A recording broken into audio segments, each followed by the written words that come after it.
What is up, everybody? Welcome back to another Disney podcast. I mean, it feels like we have been gone for like 3.5 months. We promised you the second half of the list that we started 16 years ago, but we're back. We're here, all three of us.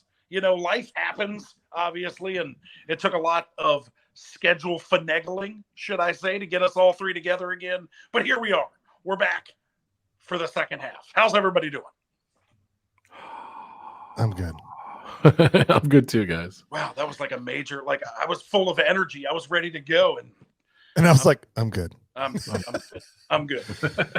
Yeah, like it was easy to blame last week on you guys, but it wasn't. Like the whole reason we didn't do it is because I was like, we had a small end of the world in the Daniels house. So I was like, I'm not in the mood. Not in the mood.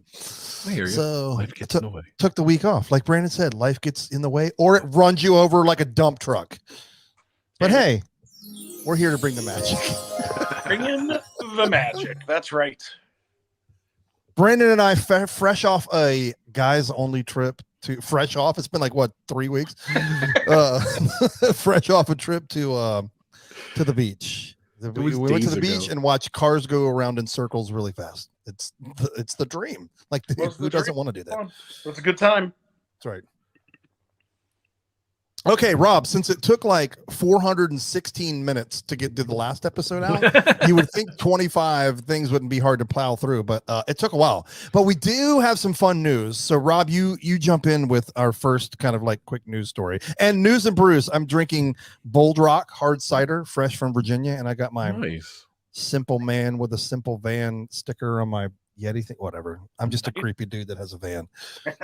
Nice. I am drinking Fat Tire. Nice. Like amber ale. I think this is the first time I had one of these in like 10 years, but it was in my fridge. So I decided what better place to break it out than News and Brews. I like it. Yeah, I fell under the pressure of it was in my fridge as well. And it's the show. And I always drink boring stuff. But this week I went for the gusto. I got it is officially, thank you. It is officially March 1st, St. Patrick's Day month. So I got Long Ireland Beer Company Celtic Ale, traditional Irish ale. We're gonna have another St. Patrick's Day. I'm gonna have to get another Irish ale, but that's what I got today. Real exciting stuff. That looks fun. That looks good. Yes, too good. So, by the way, I had a blast on the last episode. So much fun. The first 25 are amazing. So let's go over again what it is, guys. 50 things you can't do anymore at Walt Disney World. And this was a tweet I saw by Kevin Kevin Kevin Hedet. That's his Twitter profile, and I'll reshare it again on my Twitter, RobFuzz, ROBFUZ.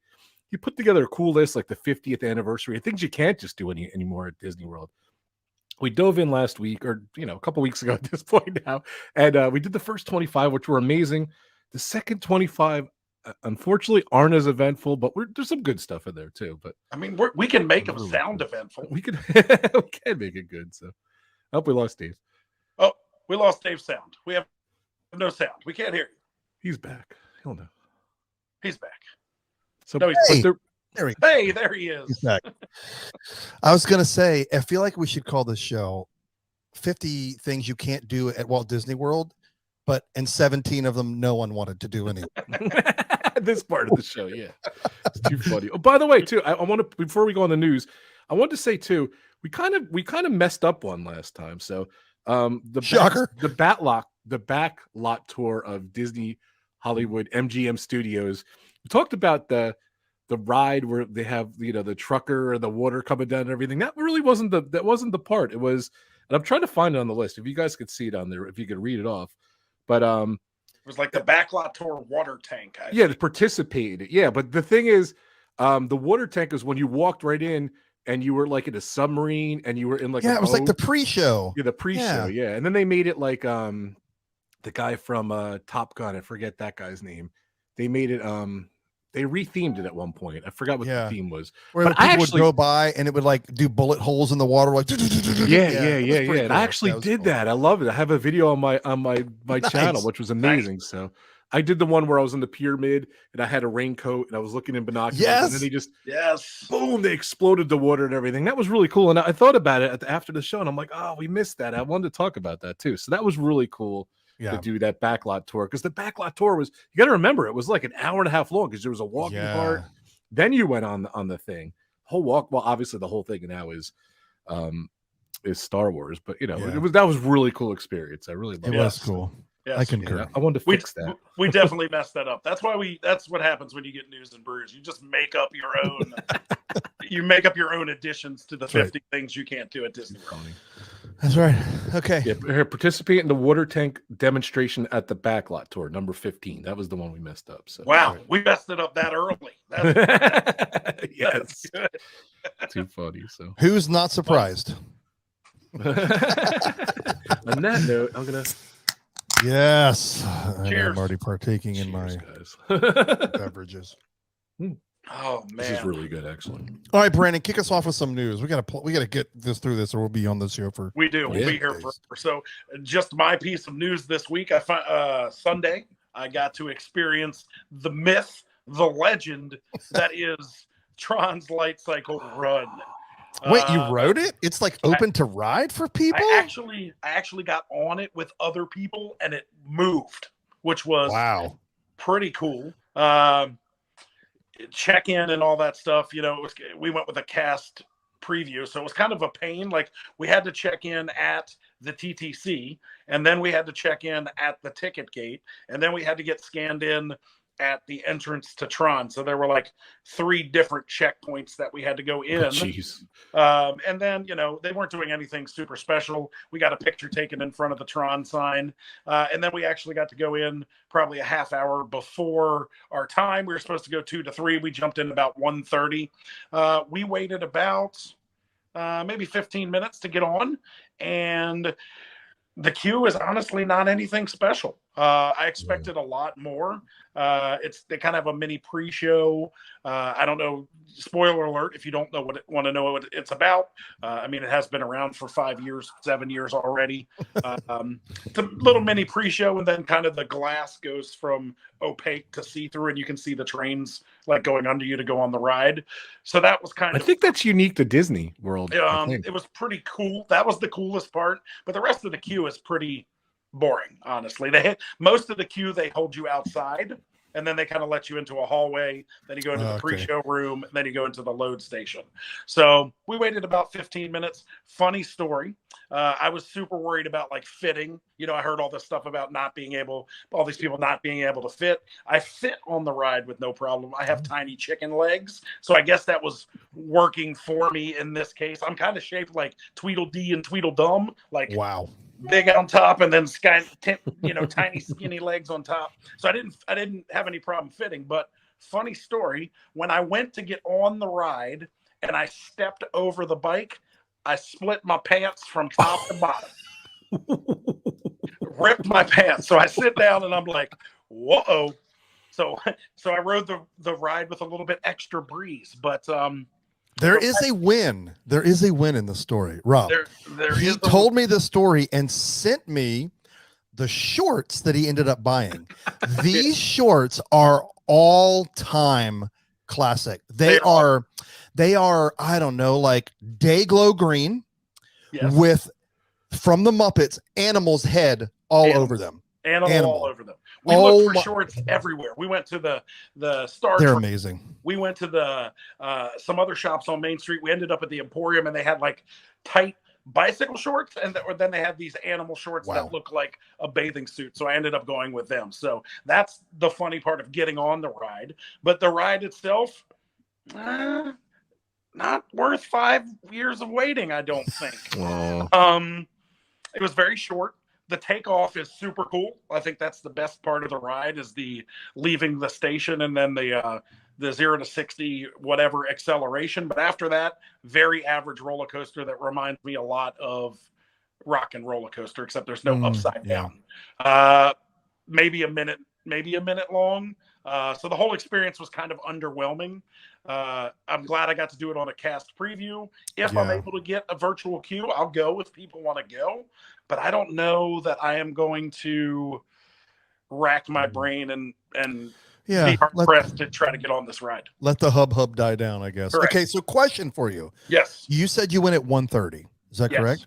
I have a sneaky suspicion. This is just a guess, but I can't help, maybe I should say this. I can't help but wonder if this ride is dramatically, I want to say something like absurd, like 100 times better at night. Because for me, you're inside this thing where the story is taking place, and then I know that going outside is part of the story, but all of that is like lighting controlled and screen controlled and brightness and darkness controlled, and then you go outside and it's like freaking Florida sun, and then you go back inside. Like, so I can't help but wonder if at night with the canopy and I feel like that's gonna literally could potentially make it 100 times better than riding it at day. I haven't heard anybody say anything like, oh, I rode it during the day and rode it at night, it's 10 times better. I haven't heard that, but if I know we don't get to choose when we get to do our lightning lane or whatever, but like I am so hopeful, A, that we get to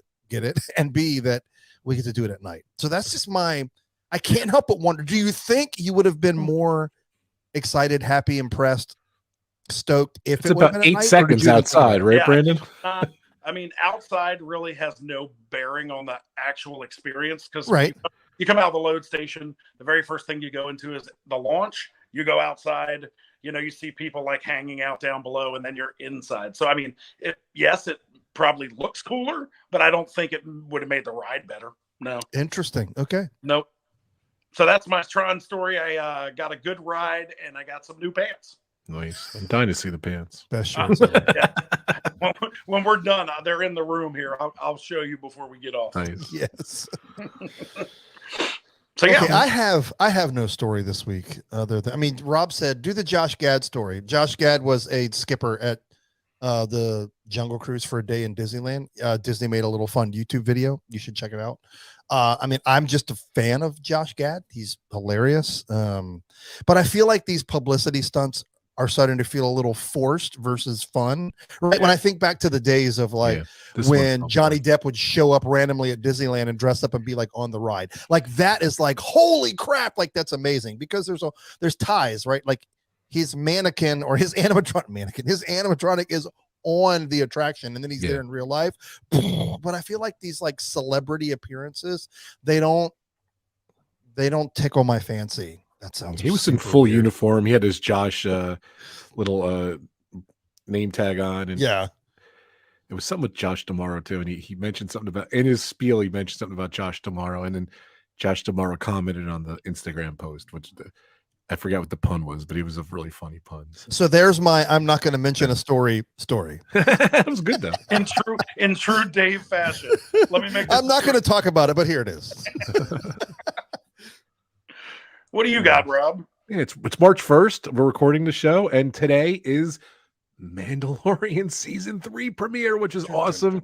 I waited till my son came home. Me and John Fuzz, we watched the episode right after school. The episode was really good. I really liked it. It's back. I actually noticed how much better the technology's getting too, and it looks amazing. Goguru looks amazing and everything. And to celebrate, they announced at D23 that Mandalorian was going to be in Disneyland, which mentioned it earlier, and Brandon's like, yeah, it's at Disneyland. I'm like, no. Mandalorian did walk around Galaxy's Edge in Hollywood Studios today with Goguru on the side. That's the awesome. Little animatronic Goguru was there. It looked amazing. He just walked through. I don't think you really got to take pictures with him. I don't know it was unannounced. I was surprised. I saw a couple people post about it, but Mandalorian, Galaxy's Edge, Walt Disney World, that was unannounced. I think it was just to get some interest in the Mandalorian Season 3, which is an amazing episode. 8 episodes. It was very smart. I thought it was really cool. So who knows what the future is of him in Disney World, but it was really cool. And that's those inorganic things that Dave was kind of talking about, right? Yeah, not that publicity stuff. Yeah. Like that's the stuff that gets like true Disney nerds excited, is when something like that just pops up and you just happen to be there, right? So I do actually have something. Okay, so I used to be an avid runner, and you can't really tell anymore. And so I did several like Run Disney events. Well, so I still follow some pages on social media, and of course the marathon was this past week. And I think this is part of it, but like there was a super rare appearance, and that is Raya from Ryan the Last Dragon was one of the like people on the course, or maybe a part of the event. I don't know what it like.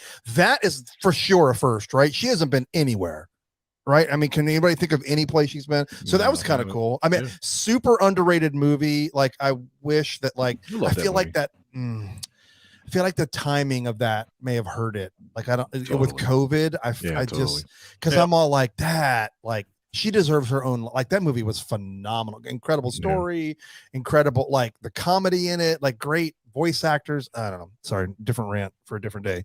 But wow, what a cool appearance to have that. Like, love it. Yeah, definitely. Okay, let's start our 6-hour show.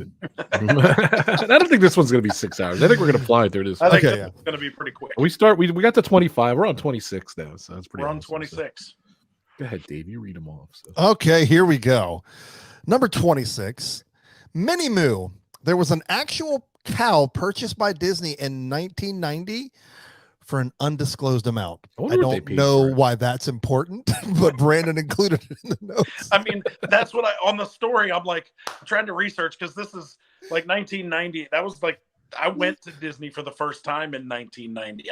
I do not remember a cow, but to me, I was like, this is a really random story. So I'm going to try to do some research and see if I can find out like how they got this cow. And they made it like a big thing to not disclose how much they got Minnie Moo. So I found it super interesting, so I wanted to put it in our notes. Shut up, Dave. That's great. They paid him in what's it called? Park hopper passes. They got 50 park hopper passes. That's right. Okay, so where did Minnie Moo live? Epcot? I know where Minnie Moo lived. I believe she was on the farm at Fort Wilderness. So you'd have to go over there to see it. They didn't. You know, it's just a stupid promotional gimmick, just like we're talking about gimmicks. You know what I mean? Just go see her. And, you know, the spot looked like a hidden Mickey. Woo! It's pretty cool. But the things that people were entertained by in 1990. There's no cell phones then. You got to remember. So number 27, another Pleasure Island story. I wish I had the music for that. There used to be midnight fireworks at Pleasure Island. So it was like you could go to a park, running over to, at the time, don't correct me in the comments, Downtown Disney, because that's what it was called back then. And you could like leave Magic Kingdom, hop on the bus to, I almost said Pleasure Town. Wow. Pleasure Town. That's a whole different theme park.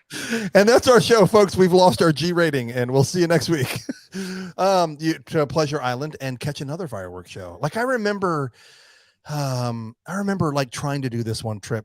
Like, Magic Kingdom had early fireworks for some reason. I was like, dude, we could like watch Magic Kingdom fireworks, hop on the monorail, go to Epcot and watch their fireworks. Because that was way back in Illuminations days, and I loved Illuminations. But so that used to be a thing. Who knew? Yeah. It was like New Year's every night, like fireworks, I think. Like, yeah, that's what it was. That was the whole theme. It was New Year's. That was the whole like and for some reason I remember don't correct me in the notes, but I remember it wasn't even at midnight then. Like they coined it as midnight, or maybe they did it twice. Maybe they did 11 and 12 or something. Yeah. Midnight fireworks at 9:57. Something stupid. Like, yeah, it was just weird. I'm trying to look it up quickly, but for some reason I don't know. Maybe it was midnight. Maybe I'm wrong. I don't know. Oh gosh. Maybe they did multiple. This one is my favorite. Number 28. That was cool to see, though. I agree. Yeah. And I unpopular opinion. I like Downtown Disney the way it used to be. Like, I wish that was still there. I mean, like, now that I'm like old, I mean, I was old enough when we were going back then, but like now that I'm older, I'm like, it might be nice to go kick it at a Disney club and throw some drinks back, you know. And now it's like, well, that's over and done. I don't know. Like, I dug it back then. It was cool. It was kind of like, I mean, I liked it. I don't know how the naming structure was, but I hope it was island based, because it was like you crossed over to the bridge and you went to like the Disney downtown nightlife, and then the other side it was like the Disney downtown eating, and then the Disney downtown was like shopping. a third of the size it is now. So then Pleasure Island was its own entity because they just kind of meet it together. But it was so low key, like the Empress Liliet. It was very low key. It wasn't a very big pot. It was just kind of like some restaurants and the gift shops, you know, like one or two gift shops. Like the Christmas shop was there forever, but it was not like it was now. So that's true. Okay, number 28 with 0 notes. So hopefully Rob looked this one up. Rivers of America watercraft. That's all we got. That was a thing. It doesn't exist anymore. Anyone Well, yeah, you know what it is? they had, there's different, it's what number is this? This is 28. travel the rivers of America in 3 different watercrafts. That's the one. So they had the steam, what's the riverboat now that they had? Riverbell or whatever. Yeah. They had a like a small keel riverboat, very small, maybe like 10, 20 people could go on it. And then I believe they had canoes. I think those are the 3 different types they had. I knew they had canoes at Disneyland. I think they had them in Disney World too, but very early, wasn't there very long. So as far as I remember, but yeah, maybe I'm mixing up the Disneyland, but I'm 99% sure that's what it was. On Rob for those. I knew. I mean, that would make sense, right? I mean, like when they started it all off, they kept it themed, right? So they were more than just the big boat. I almost said tugboat, but that's not what it is. Riverboat, paddle boat. Thank you. Yeah, yes, made sense. Awesome. But maybe the third boat was what's there now, the raft that goes back and forth. Yeah. Who knows? I thought they could do boats there, but who knows? I like it. All right, Brandon, you do this one. This one's big in the Palm household. This one was fun. So number 29 is the American Idol Experience, and this was located at Disney's Hollywood Studios. It may have been MGM Studios then. I don't remember. I remember we did this one of the first times we went with you and Krista. Actually, went to the tryout and made it to the actual stage show. And so we had a great time. She went and got makeup and hair done, and she had a vocal coach, and it was pretty cool. And I think if you actually won the whole day, you won a golden ticket to go to the actual American Idol tryout for the actual show. Oh, wow. But yeah, it was cool. It was in the theater where Frozen is now. And it was a cool experience. We met a great couple there. His name is also Brandon. Yeah, I think he won that day, didn't he? He did. He beat Krista, so we didn't like him very much for 10 minutes. For 10 minutes, but we're still Facebook friends. He's still super cool. But that was a cool experience. It was just something fun and different, almost like when they used to do Who Wants to Be a Millionaire. Just a fun experience that we, got to do with one of the members of our party. So yeah, American Idol experience at Hollywood Studios. Can't do it anymore. That stage and the lighting was very reminiscent of the show. Yeah. So it was over the top. I remember going in there and I'm like, oh my gosh, look at the lighting in here. It was fun. It was like a TV show. It was really well done. It was really good. Rob, was that going on? I never did that. No, I never got to do that. But I remember a lot of things with it, like American Idol, winners and stuff went and promoted it. They did a lot of promotion around it. And there was a lot of cool stuff involved in it. Yeah. So. Fun times. Very cool. So American Idol experience. Yeah. Yeah. Unfortunately, I never got to do it. So. Number 30. I never experienced this because it started when I was 4. It did last 18 years, so it should have still been going on in 1990 when I was there. But it was called the Future Core Drum Show. It started December 1st of 1982. It lasted for 18 years, and it was a drum and bugle show. Never heard of it. Rob, sounds very. Yeah, never heard of it either. Did you ever experience this? No, I've seen the more modern ones. Just recently, I was in Epcot. They had a drum and different show, and I just did a quick look up, and I think it was in Epcot. So I never saw it though before. So I have not much help on this one. There you go. You can't do anything else. All right, number 31. Number 31. Number 31. Dixie Landings Resort. This is the predecessor to Port Orleans Resort, which those two resorts over there, Port Orleans and Riverside, are phenomenal. It opened February 2nd of 1992. The Dixie Landings. I'm assuming this was, and I'm probably going to murder this. I should have looked it up. Was this Southern influenced?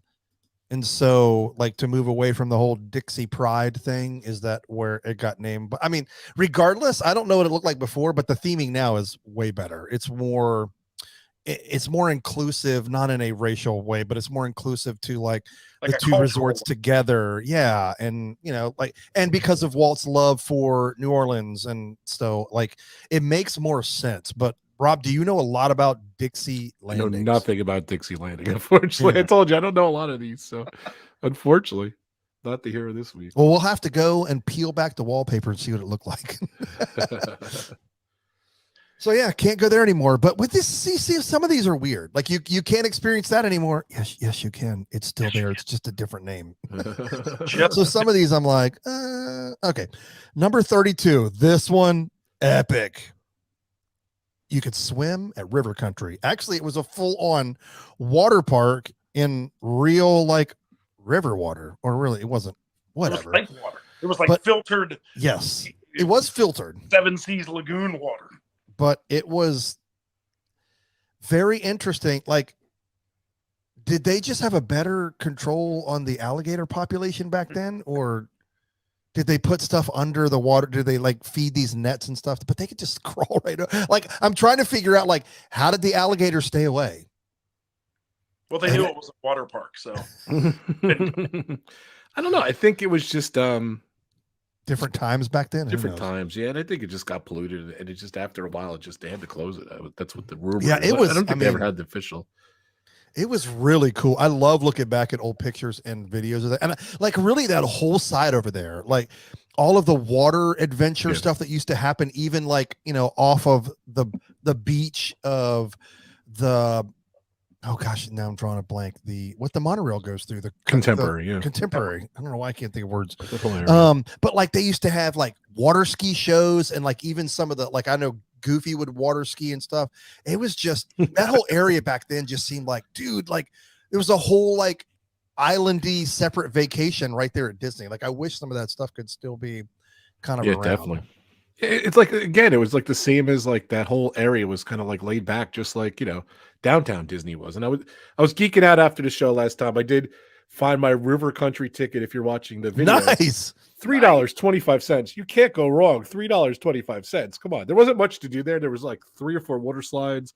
There was like a rope thing. There wasn't a lot of there wasn't a lot, but it was so relaxing. It was such a excuse me. It was such a beautiful park.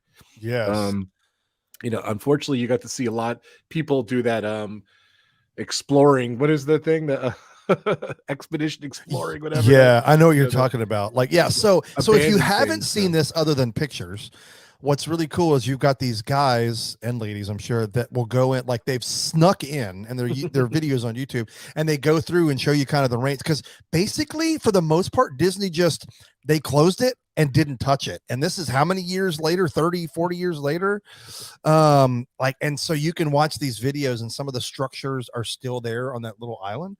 So it's pretty cool to kind of go and see the leftovers and the remain, and just like how nature takes over.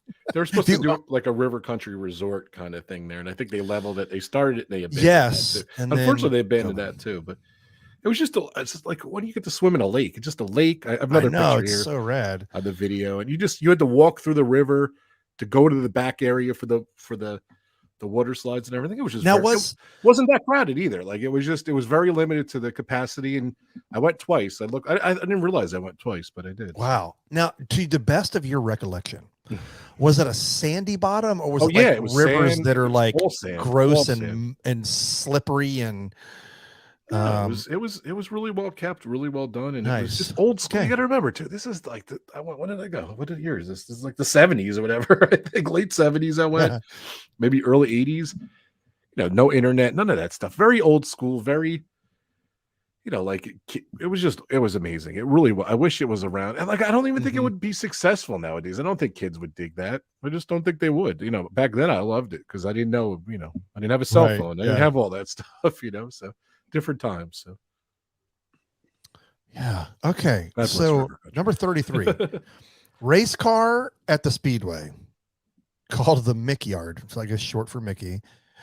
Had held the Indy 200, and you could do a race car experience there. So is this literally what used to be in the Magic Kingdom parking lot? Yes. Or they had like the Richard Petty NASCAR driving experience. Yep. Okay. All right. This would have been like right up our alley. This would have been right up our alley. I wish this was still there. Yeah, I remember it was there for a long time. I just thought it was a weird place. Like, why was it there? Did they like, clearly they built the Speedway after Magic Kingdom, correct? Yeah, definitely. Okay, so it was intentional. It wasn't like, oh, they own the Speedway, we have to build around it, and then they buy it. Like, no. Yeah, it's a weird. I mean, I don't know. I guess maybe it was maybe they had a thing with Daytona to draw people in, and you could drive it. I don't know.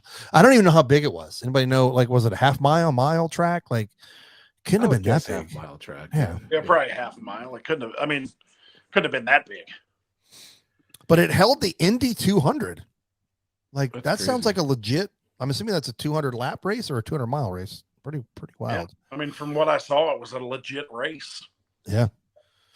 Okay. It was a pretty neat track, and I think they had Hidden Mickey in the middle, like in the lake. You know, it was and Richard Petty. Wasn't it like the Richard Petty the Richard Petty driving experience too. I don't think they mentioned that in that comment, but it's pretty neat. I think there was some legal things involved, and that's why it went away. So yeah, probably. So that's as much as I can recall. So I just don't. That makes sense.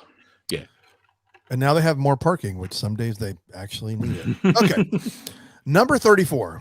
This one is near and dear to my heart. So way back in the day, they would hold Star Wars weekends, which would really coincide around May the 4th for the whole fun of May the 4th be with you. And there were all kinds of things. I mean, it was especially, well, back then, the new Star Wars, which were 1, 2, and 3, they would have all of the I remember that lady that was all red that had the big like elephant trunk ears. I'm not that good on my Star Wars like character lore. But I mean, these characters were unbelievable. And it was like, you never saw them any other time but here. It was phenomenal. And then they would do these like parades and almost cavalcades where you would have I remember one year we were there, like there was this parade and there was Mark Hamill sitting on like a little thing driving through like Hollywood studios. So they were really, really cool. So much so that when they kind of went away, like we Brandon will tell you, like my daughter and I went several times like over that date in hopes of something. And basically all they had was a special May the 4th be with you Disney shirt and Revenge of the 5th Disney shirt. That's about all you got. And now I don't even think they recognize them anymore. I could be wrong, but they were super, super cool. So imagine like, I just look up some pictures. I mean, the characters were, wow. That's awesome. I think this was kind of why behind this is there wasn't anything Star Wars at the time, but Disney had bought Star Wars. So they were, like trying to find a way to bring those fans into the park, like that. But they were super cool weekends. Yeah, those were great weekends. Like you said, we used to always plan our springtime trips around that weekend. I still have great videos of all the characters in Hollywood studios. They'd come out and do that big Star Wars show on the stage, kind of where the big Mickey Emperor the hat used to be. And so I have a great video of all the characters walking and giving me their like mean mugs and everything. So yeah, I was kind of bummed when this went away. Used to be a huge deal. You would it would be kind of one of those anticipation things to see what stars would show up. Mark Hamill would come sometimes, and like some other Star Wars. The guy who played Chewbacca was one of them. Yeah, it was super cool. It turned into like the 50th anniversary celebration. Yeah, another day in the park. The guy who played Willow and was also inside of R2D2. Like, I mean, there were just so many. I mean, you'd never see these guys anymore. Like, it was crazy. They were never anywhere else. Yes. Warwick Davis. Yeah. Warwick Davis. Thank you. Warwick Davis. Rob, why don't you do a couple? Yeah, let's go. Let's go, Rob. Yeah, so mouse boats. I actually did this one, so I'm glad you picked me for this one. So they did the next one too. So mouse boats, drive a water mouse boat. So that's all it says on this list. In our notes too, Brandon put 7 Seas Lagoon. You could rent boats. So I actually got to do this the one and only time. Thank you, parents. We stayed at the Polynesian in 1983. I actually have video footage of me and my dad and my brother riding these boats. So I think it was me and my dad, and my brother was alone too. And I don't remember how bad it went, but it was calamity did ensue. So there's just footage of my dad yelling at us, and we're goofing around and everything.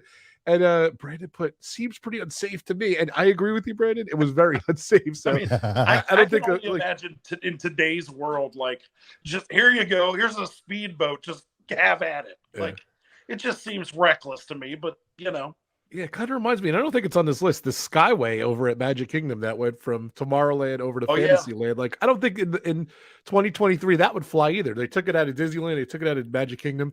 Same thing here. Like, I don't think like people, You know, just the amount of people going back and forth on the water and just in general.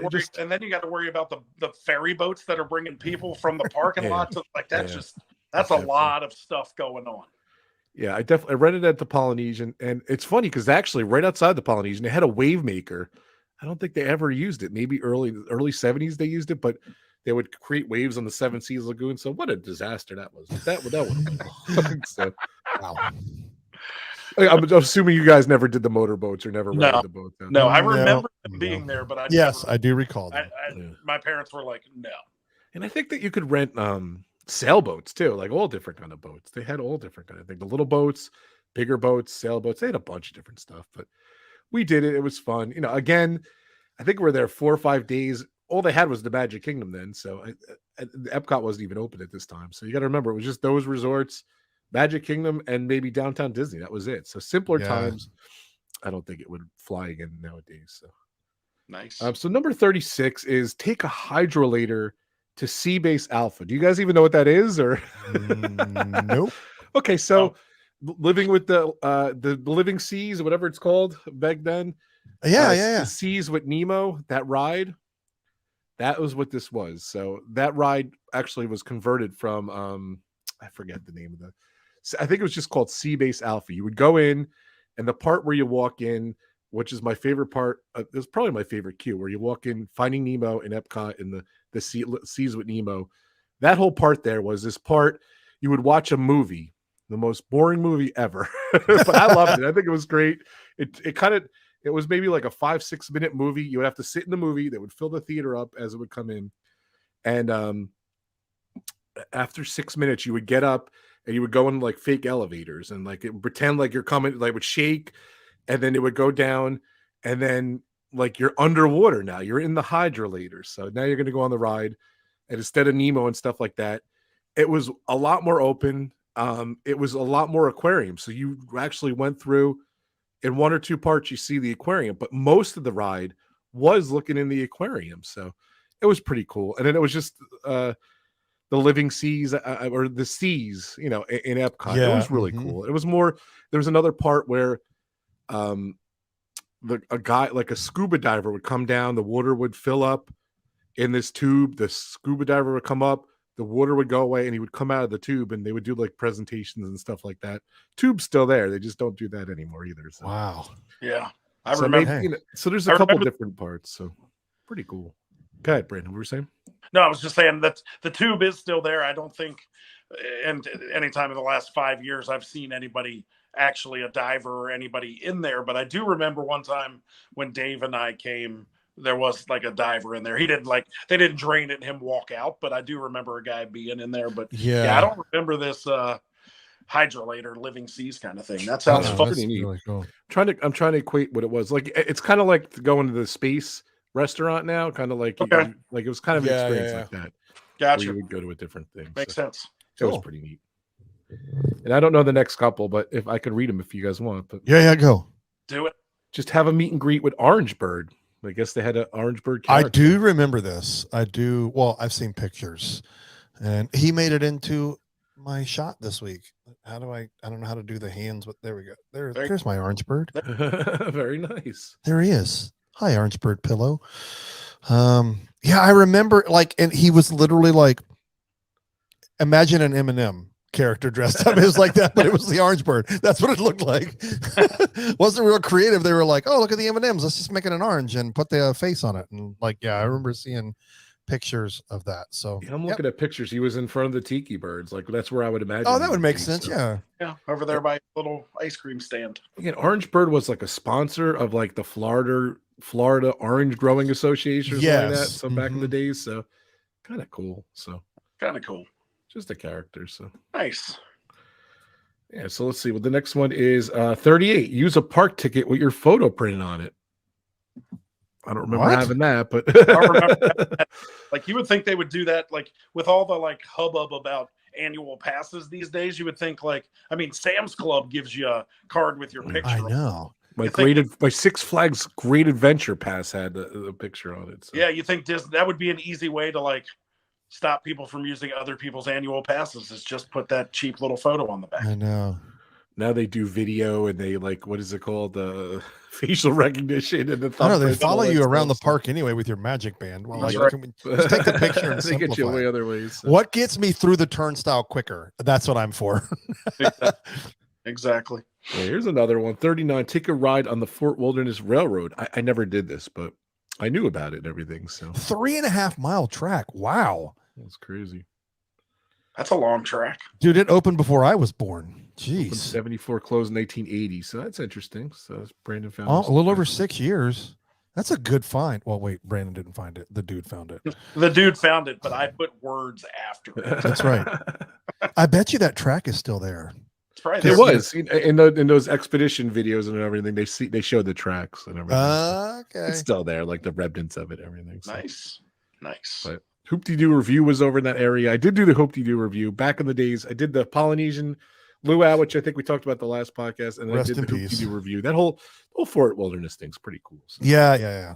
I think back then it was more of a predominant thing, but it's still there. I don't know. Have you guys ever stayed at the Fort Wilderness? I know. Oh, have we, Oh, yeah. Brandon? Oh, have Tell we. the story. It's so good. During COVID, we absolutely stayed at Fort Wilderness. So during COVID, right after they reopened the parks again, they reopened Fort Wilderness and no one was coming. So like the whole entire Fort Wilderness area was empty. So I think we stayed at Fort Wilderness like once a month for maybe 5 or 6 months in a row. It was just a great weekend. So at the end of that time, I called Dave and I said, hey, we're going in November. Like we rented a camper, we got room. Do you want to come down and stay with us at Fort Wilderness? So Dave came down, we stayed. It was a great time. We rented a golf cart, went looping. That's where you drive around to all the different loops and look at all the Christmas lights and everything and the decorations. So we had a great time, sipped on some adult beverages, but it was kind of creepy and crazy because a lot of the campground wasn't open all of the way. So there was a lot of spooky parts. But yeah, Fort Wilderness, we love it. We haven't been back. It kind of became sad to say, like you would think that the prices would keep certain groups of people out, but it's kind of become, people who didn't camp a lot have started camping. And so it became rowdy and loud and people didn't pay attention to noise, quiet hours and things like that. So it's a disappointment, but we really loved it right after the pandemic. That's awesome. Jealous. Hope we lost Dave again. I think. We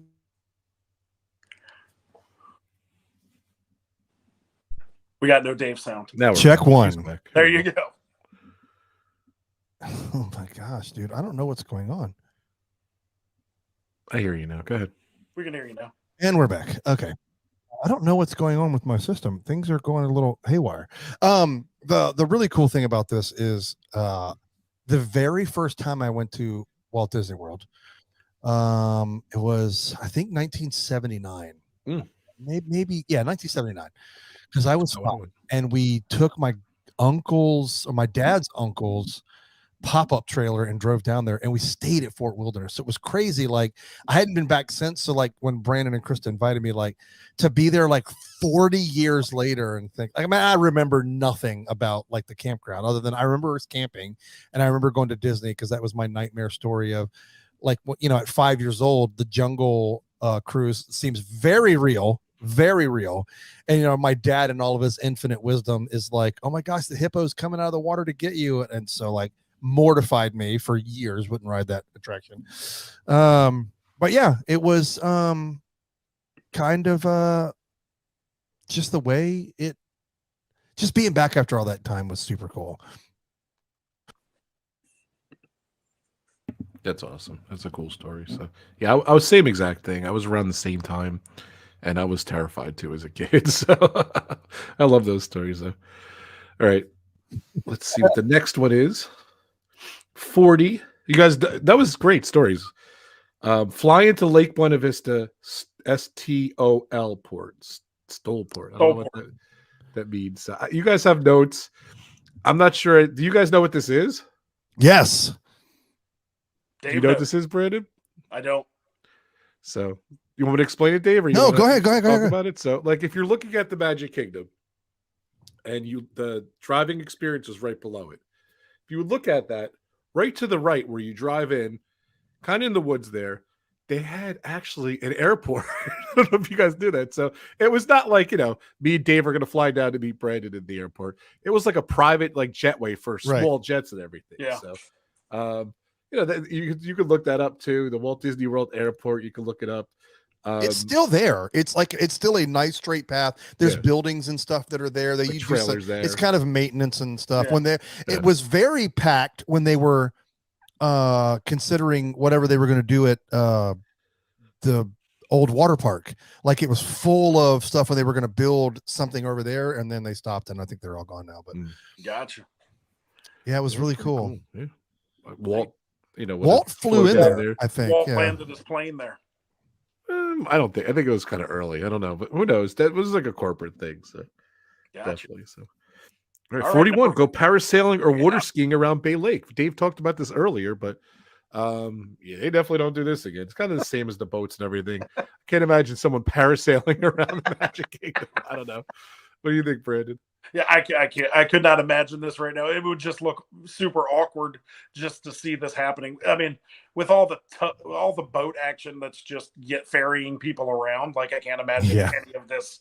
Like a boat driving through somebody's parasail line and like floating off into the woods around the Magic Kingdom. It's comical to me, but I can't see it happening. It's kind of cool that it used to, though. Yeah. Yeah, the 70s and 80s were just a different time, man. Yeah, you see those pictures on like brochures from back in the day, like they have the contemporary, and then there's like a guy in a big parachute with a parasail in the background, like "Come see Disney," like that. And everybody thinks parasailing when they go to Disney. Water skiing was big when I was a kid, though. They had a water skiing show at SeaWorld. They had a water ski show at Cypress Gardens. It was huge. They had a water ski show at Six Flags Great Adventures. So water skiing I think it's just a relic. I don't think many people water ski much anymore. No, it's not really a thing. Nice. All right, someone take this over. Go ahead. Is this 42? 42. Take it, Brandon. Yeah, this is the Walk Around the World brick, and I think these were at the entrance to the Magic Kingdom. These were like the things that you could put your name on and memorialize your trip at the Magic Kingdom. They just ripped these up a couple years ago. Started doing the renovations, so everybody was like freaking out, and you could go, quote unquote, buy your brick, but it really was a replica of your brick. So it wasn't really your brick. So when we first moved down here, everybody and our mother was like, "Can you go find my brick and take a picture of it?" So we sent so many pictures for people back to them where we had to find their brick. And believe me, they're all worn and gross, and you can barely read them. It was a fun little scavenger hunt game for a couple hours every other week when we went to Magic Kingdom. But you can't get these anymore. Obviously, they just did away with them. They didn't move them to anywhere else. But yeah, they were kind of cool memorial keepsake for your trip to Magic Kingdom and Disney World. That's awesome. Number 43. The one that rings no truer than any other. That doesn't make any sense. The one that is such heartbreak for so many people, and that is, y'all ever heard of the Magical Express? You ever heard of that? What's that?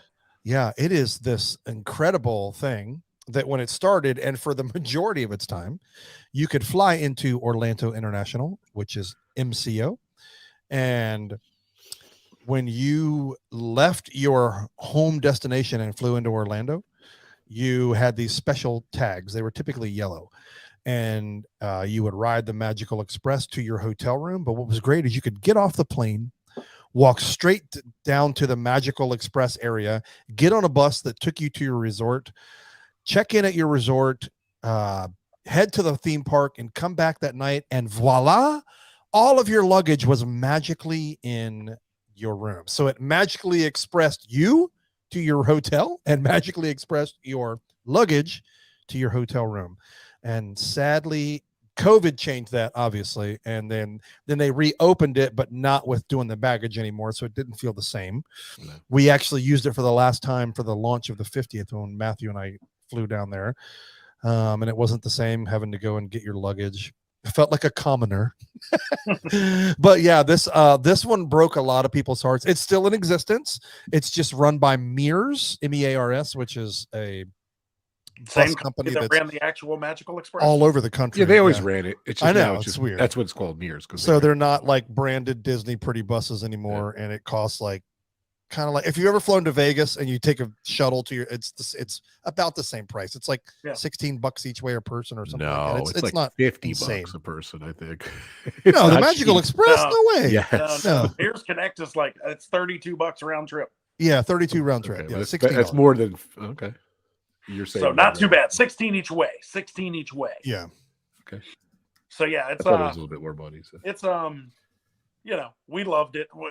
We started renting a car when we came down, so like it was just easier to rent a car and not worry about the Magical Express. But there was something that was just awesome about getting on the plane, throwing your suitcases at the airport in Baltimore and not having to worry about them again until you got to your room. So it was cool. I was sad to see it go, but they've come up with many different options now, and it hasn't stopped people from coming. This is true.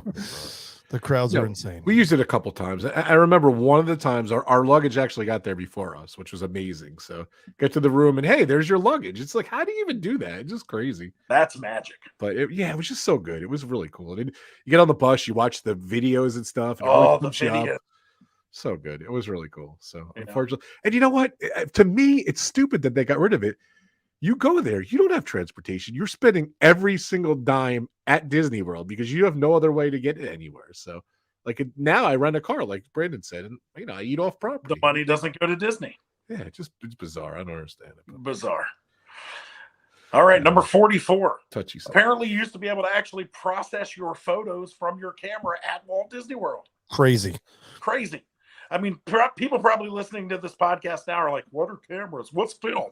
Well, they used to make these cameras that you opened up and you put these little canisters of film inside. You would take a picture, you would click it and wind it, and then you would do that till it got to the end. And then you had to get in your car and drive to a store where you would hand it to someone else. They would make magic happen and pictures would show up, and then you would go pick them up. So they used to be able to do that at Walt Disney World. Crazy. Apparently. Now, I think maybe in Epcot they used to do that. I know they used to have those big, like those Kodak stores, right? Yeah, the photo center. Yeah. So I assume that's where you would be able to do this. Kodak was a huge sponsor. Yeah. Yes. So, process your photos at Disney. I still see people at Disney with the yellow cameras, the little disposable click and turn. You got to push the button and let it go. 24 or 36 exposures. It's all you got. Yeah, it you costs hit a lot of money. It was not cheap. And then you hear it wind up, and then you can take the picture. Yeah. Wait, Brent, you really see people taking film? I still see people with the orange click cameras. It's hilarious. Crazy. I'm like, where do you even buy those? I can't handle that kind of pressure. Yeah. Out of high school, I worked at a 1-hour photo mat, and wow, I loved it. It was great. I'd never trade it for the world, like the develop film and go through the so cool. Do all that stuff. It was amazing. It was fun, but I just where you buy them. Like, who develops them? Like, I know. Well, Walmart still does. Maybe Walgreens and Walmart. Walgreens does, yeah. I think. Yeah. But now, really, they make most of their money. Like, you either bring your phone or bring your SD card and pop it in their machines, and you sit right there and choose them. Yeah. But I can't. I just remember, like now, like especially someone who does video and photo work for a living. I can't imagine the pressure of like lining up the shot, taking it, click, and be like, hope it was in focus. It's a lot of pressure, man. A lot of pressure, man. Okay, Rob, you got to take this one. View animals on Discovery Island. Unfortunately, believe it or not, I was never at Discovery Island. What? Which is a shame. It was, you got to remember too, like that's just another, like that was a day-long thing. Yeah, you're right. And early on, like it was funny. We went to Circus World, we went to Cypress Gardens, we went to Sea World. Like when we did off-property stuff, later on Universal's, like we were very limited when we were going to be there. So like, I'm really dreading that I never got to go to Discovery Island, but it was very cheap. It was maybe like $1. It was such a joke. Nice. Price wise, but it's another, again, it was across from River Country. You could see from River Country, you could see Discovery Island. Very cheap. It was just, you walked around, you saw parrots. There was like some monkeys. There really wasn't much there. It was like just a nice secluded island, very quiet. It was between,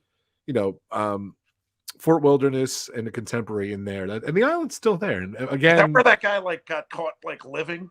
yeah. Again, there's those explorers have explored Yeah. what it is. It is overgrown. It just sits there. There's no land, no nothing. So Yeah. I regret. I've never The been interesting to thing is Discovery. Brandon put in the notes, which I think is a good call out. And he said, this is kind of like half back. Because if you go to Animal Kingdom and that whole entrance, whether you go left or right, where you're going around, there's all kinds of like wildlife and animals like on Right. display right there. So they kind of brought it back in a sense. Right. So They just Well, that was didn't another make it reason why they probably. I'm sorry, Brandon. Good. No, you go ahead. Go ahead. Yeah, you're probably saying the same thing I did. That's probably why they never brought it back because of Animal Kingdom. Yeah. yeah. Yeah. Yeah. They decided to make a park instead of a creepy island in the middle of nowhere. Yeah. It's too funny. I wish I went there. So I'll do 46. Listen to a live steel drum band in Adventureland. Yeah, it was probably right next to the Orange Bird. They had the bands there and everything. So, like they still have some kind of entertainment here and there, but that was cool though. It was very like to go through that land, like to hear those steel drums and everything. It was pretty awesome. Like to hear those. I have a check that I did it. So I did 24 of the 50 items, by the way. Almost 50%. I don't think I revealed that on the first one, but yeah, so that was one of the things I did see. Just put you in like relaxing you different times again. It was just really cool that you walked in Adventureland and there's these guys playing the steel drums and everything. So very neat. I think Go ahead. Only thing that's I was just going to say the only thing that's kind of reminiscent of that is the guys, the janitors that play the trash cans at Epcot. That's kind of the same kind of vibe and feel, but obviously there's nothing like the sound of steel drums. There's like I remember when we got off the boat, like on our honeymoon. When we got off the boat on our honeymoon, like we got off in Grand Cayman, they were out there just playing, and I was like, oh yeah, I need a mixed drink right now. But were those bucket guys that's where the earlier one was those the corp band. Okay, that makes sense. Same area. Bugle guys. Yeah, the bugle guys, same area. That makes sense. But I think they do kind of this kind of stuff in Animal Kingdom, like they used to have like the African band there and all that stuff. They kind of came back. Kind of. And then COVID, and then they went away. So what's number 47? Top of the World Dinner Show. I don't know about this. DVC lounge essentially at the top of Bay Lake Tower. Cool place. It's a very good place to watch the fireworks if you can get up there. But I did not know there was a dinner show up there. It's the same location again. Yeah, no, it was the luau, the Hoop-Dee-Doo review, and then they had this. And I never did this, the Top of the World. And it's just so funny. Like you guys got to watch. I think Dave probably watched it, but on my channel in '83, I was an innovator. I went and brought my camera. I bought a tripod. I kicked my parents out of the room, and I filmed like 30 minutes of what happened, what was going on, and it really gave you a sense of what was going on in Disney World. And in there, they have like showgirls, and that's the only footage I ever saw. And I think it was adults only, and it was cool. Like you said, it was just in that area where you see the fireworks and everything. It was an adult, it's like a Broadway review, I think, something like that. But like in that footage, you see like the different parts of it and everything. So I mean, I feel like I could be wrong. Like, and I feel like this is a whole topic. We could cover a whole show on this. But I feel like one of the things that separates the Disney of the old from today is they tried to bring things in that weren't Disney related to try to attract more people. And so I actually like that approach. I don't know if that's the right term for it, but like Pleasure Island, right? Have a nightlife crowd for the 20 somethings, bring the teenagers that don't think Disney's cool anymore. Now they're in their 20s. Before they, there's this big gap until they have kids and then they come back. Pleasure Island was something to draw them in. But then you've got the husbands or the dads that I don't want to go to Disney, but you've got this Top of the World dinner show, or you've got all of these watercraft adventures or a water park, right? Well, I mean, they have water parks now, but you know what I'm saying? I feel like I like that Disney of old where they kind of had a little bit of everything. I get why they've streamlined it now. Like I get, right, because it was kind of like they're all over the place, but I like that it was this destination where you could almost experience anything. Yeah. And it wasn't just Disney specific. That's what I think was. And you got to remember too, it was just the Bay Lake or whatever, and that was it. There was nothing. Right, all the other stuff was not there. It was like a destination resort, like the Poconos or the Catskills or anything. It kind of had that vibe, and that was a whole day that you didn't have to go to the park because there was so much to do at the Contemporary. Yeah, and in the water and outside with the boats and the parasailing and the Discovery, like the water park. It was nuts. It was really cool. Okay, go to a class at Disney Institute, number 48. You could like I don't know what this is. The Disney Institute is like, isn't this where like people go and like study and like it was like a corporate thing. Like like you would have the corporate meetings and stuff like that. Yeah, and you could get like this like a certificate of achievement thing, right? Like businesses and stuff would see that. Okay, I thought this was you would learn like team building and and things like that. Create better leaders through the Disney mentality of leadership. Yeah. It used to be like a cool thing to send, my company sending our team to the Disney Institute. We went there for 3 days. We learned how to hang out. Rob probably has a certificate. Yeah, Rob. Yep. Certificate of completion, Rob Fuzz. I love it. I actually did this 2020, believe it or not. So wow. I did in 2020. And it doesn't exist now? It was online. Okay. This was something different. I think it was like you would have like the corporate thing, and I think it kind of faded away, and then they kind of just brought it back recently. This was this is Disney's approach to business excellence, and it was like someone actually gifted to me. Their company paid for it, and they couldn't do it, so they said, "Hey, you want to do it?" I'm like, "Hell yeah, I'll do it." So I think I spent 4 or 5 hours, and it was really cool just to find out the Disney way, the way they do stuff and everything. I'm going to throw this out there. Do you think that the Disney leadership should maybe go through the Disney thing of excellence? The Disney leadership. Just going to throw that out there. Yeah. And it's funny, I forgot about it. And I'm like, oh, yeah, I did it. It's on my wall here. So I did hold it up. So. Okay, I'm super excited about this next to last one. All right. Go for it. Number 49. Segway tour of World Showcase. What's more important is we actually have, Brandon and I have a Disney Segway story that has nothing to do with this, and that was at Epcot in the Innovations. One of the things that you could do, and like our two wives on our very first trip that we went together, you could take you could hop on like a Segway and like motor around inside the little thing. And so I guess they turned it into this, or that was already maybe pre-existing at the same time. But yeah, you could take a Segway tour of the World Showcase. Like that would be there's zero room to do Segways like with all but I remember seeing people do this. Yeah, I remember seeing people do that all the time, and I think, and that was like when Segways first came out, when we did that thing inside of Innovations, and we ran into the walls and ran over people and children and things like that. But, like, could you imagine trying to go through the World Showcase on a Segway right now? I mean, look at people on scooters, like while drinking, what, a beer in your hand, while drinking. Oh my gosh! Segway around the world. Segway drinking around the world. That's awesome. What could go wrong? Well, if you guys remember too, Disneyland, what's it called? Carousel of Progress closed, and they did Interventions in Disneyland too. And I did the Segway in Disneyland. I did the same exact thing you guys did, but I did it in Disneyland. Nice. One and only time I ever rode a Segway. It was the coolest thing in the world. I think I have footage of it somewhere too. Nice. But then I think they made it like a Star Wars thing or something. I don't think there's anything there now. I think they closed it, but it was really cool. I love. Did you guys never do a Segway before? Like, I thought Segways were going to take off and it was going to be big. I know. They kind of changed the technology around to like scooters and stuff like that. But, yeah, I remember seeing like when they were at their prime, it was like police officers at the airport had them, like the rent-a-cops at the mall had them. I remember those, and I'm all like, oh my! The problem is they are very cool. They are super fun. They do not look very cool in any way, shape, or form, and I think that's what killed them. That's what killed them. That's what got them. Very cool. I mean, I would equate this now to if Rob, are you familiar with the one wheel? Do you know what that is? Yeah. I would, because that's very like lean forward, lean back is kind of like how you move it. That's what I would equate to now. But even those are like the entry level ones, like $1,499. It's like the same price as an e-bike.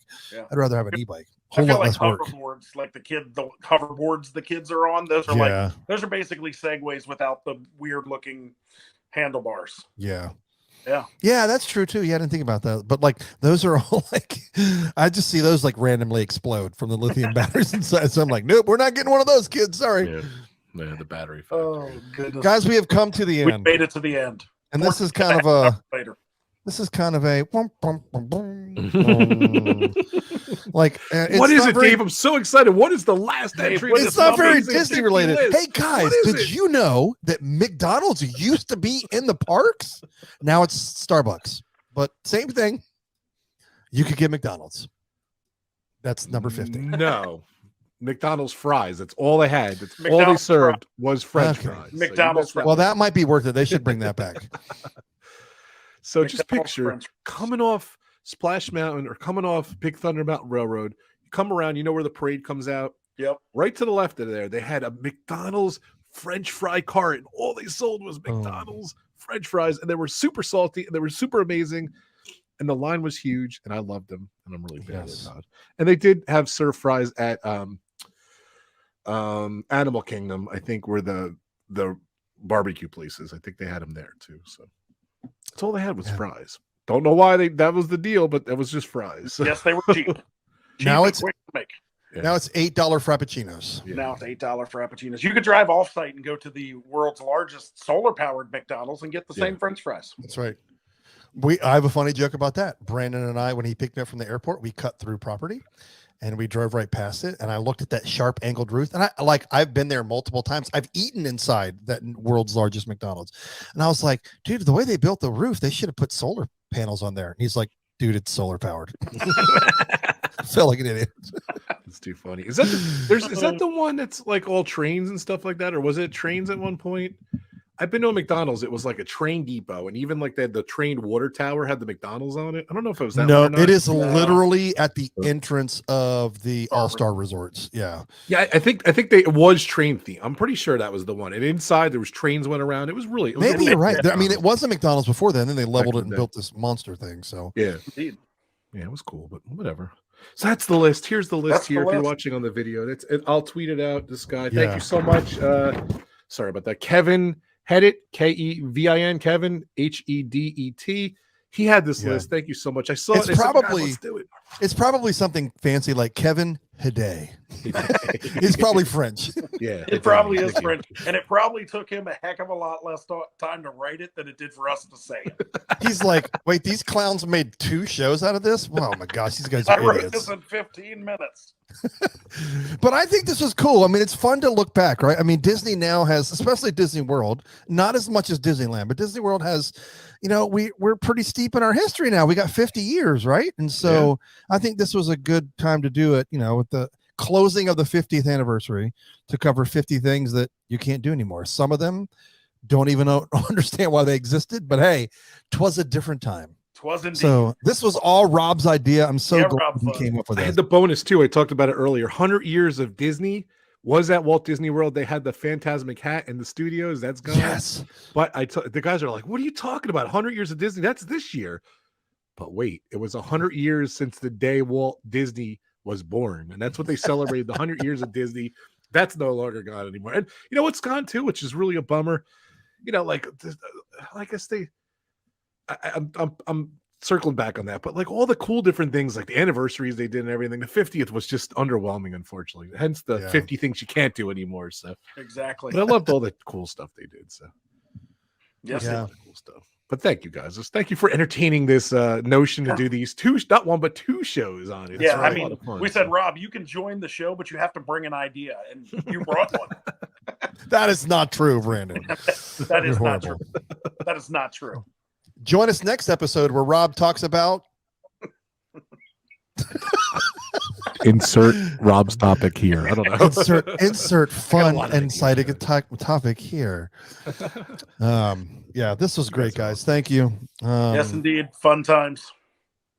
Rob, when are you doing your next 6-hour marathon of streaming? Do you have one planned? You never know. That's why you got to subscribe. YouTube, Rob Fuzz, ROBFUZ. Well done. Rob Fuzz. The tease. Instagram, Twitter, Facebook, and of course YouTube. That's where I post my retro, mainly Disney videos and everything. I don't know. Soon, I don't know. I still got a ton of stuff. I keep coming. With different videos and stuff coming out. So I'm going to announce this. Rob and I talked about something. Unfortunately for Brandon, he's finding out about this for the Always. first time right now. Always. And Rob doesn't know I'm going to say this either. So forgive me, Rob, but we're going to try something. So if this is maybe the first time you heard or saw our show, welcome, because Rob is going to put, I believe, this episode on his channel. Yeah, And see if he can introduce his audience to this chaos that we yeah. call Another Disney Podcast. Nice. Yeah, I'd love to put the both of the episodes, part 1 and 2. So. Let's do it. So, That's cool. yeah, speaking of 6-hour marathons, both episodes will be on Rob Fuzz's channel. So hi, Rob Fuzz's team. Hi, Rob Fuzz's team. best. If you made it to the end of the episode, we are happy. We welcome you. If you look for us further on social media, you will be highly disappointed. But Rob may be doing something with that soon as well. I'm going to try to be better. I'm going to try help to be that. better on our Twitter. I'm just going to retweet everything Rob says. Done. Too funny. So much Okay, fun you with guys are the best. Too much. You're the best. Sorry for the week lapse. It was just a life All good. to me. This is good. This is good. Rob, you're the best. This is good. Can't wait This for is the the next way. stream. This is me. the This way. is the way. Go watch the Mando. And it's Grogu. It's not Baby Yoda. Until next time, bicycle. Peace.